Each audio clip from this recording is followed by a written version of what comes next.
Sir कैसे sir आप minister of information थे जब सैफर आया, क्या कहते हैं आजम खान के बयान और सवाल? क्या बातें हो रही हैं। मैं तो क्रिकेट एशेज का पूछ लें मेरे से।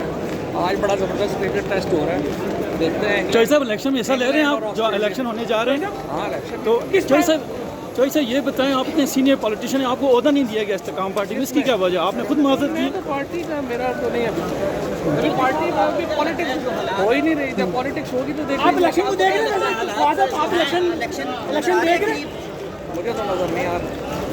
तो आप क्या देख रहे हैं? कंटिन्यू ये निगरान सेटअप करेगा या शहबाज शरीफ साहब? देखिए जब आपने पंजाब में केपी में इलेक्शन नहीं है, 90 दिनों में जो आइन की शिक थी वो ख़त्म हो गई, तो फिर आप जब मर्जी करें। सर सुनने में आ रहा है कि इमरान खान साहब सैफुर में माजरत करने लगे, क्या ऐसी कोई बात है आपका पीटीआई से कोई रब्ता, कोई कॉन्टैक्ट? नहीं, मेरा कोई रब्ता नहीं।